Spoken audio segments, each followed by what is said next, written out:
कैसे हैं आप लोग सब। आज हम इस वीडियो में बात करेंगे कि जब भी हमें कोई चोट लगती है या डिस्क बल्ज होती है तो आप लोग बहुत ज़्यादा कंफ्यूज हो जाते हैं कि हम आइसिंग यूज़ करें या हीट लें।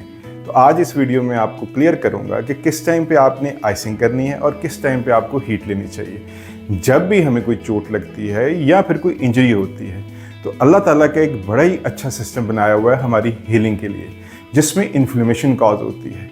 वो इन्फ्लेमेशन हीलिंग का एक पार्ट है, पर उसमें हमें पेन भी होती है। उस पेन को रोकने के लिए हम आइसिंग यूज़ करते हैं।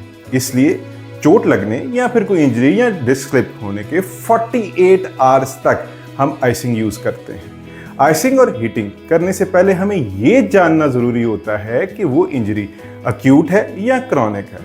अगर हमें कोई चीज़ हिट करती है या हम गिर गए हैं या फिर कोई मसल पुल हो गया तो पहले 3 दिन तक वो अक्यूट इंजरी में आएगा। अक्यूट इंजरी में जब इन्फ्लेमेशन होती है तो उसकी वजह से रेडनेस आती है, स्वेलिंग होती है या हीट भी निकल रही होती है, क्योंकि वहाँ पे इंजरी वाले पार्ट पे ब्लड का जो फ्लो है वो ज़्यादा हो जाता है। तो उसको कम करने के लिए, उस पेन को कम करने के लिए हम आइसिंग यूज़ करते हैं। ऐसा ही क्रॉनिक इंजरी में अगर हमें बहुत देर से डिस्क पेन है या बैक पेन चल रहा है या हमें मसल को ओवर यूज़ कर लिया है तो उस ओवर यूज़ की वजह से वहाँ पे सोरनेस होती है। सोरनेस की वजह से ब्लड सप्लाई कम हो जाती है और उससे मसल पेन शुरू हो जाता है।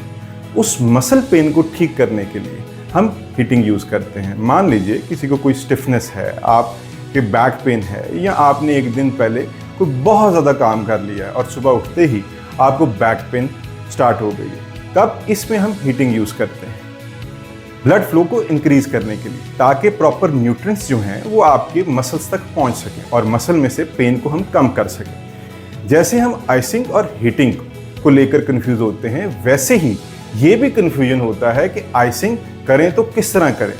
हम आइस क्यूब्स ले लें या हम कोल्ड वाटर यूज़ कर लें। तो आइस पैक्स आते हैं, बड़े ईजी टू यूज़ होते हैं, आप बड़े क्विकली यूज़ कर सकते हैं। फ्रीजर से निकालें, डायरेक्टली निकाल के अपने इंजर्ड पार्ट के ऊपर या इंजर्ड टिश्यूज के ऊपर अप्लाई कर सकते हैं। हीटिंग यूज़ करते टाइम 2 चीज़ों का आपने बहुत ज़्यादा ध्यान रखना है। एक तो इंजर्ड टिश्यू से ब्लीडिंग ना निकल रही हो और दूसरा इम्पेयर्ड सेंसेशन ना हो, सुन ना हुआ हो।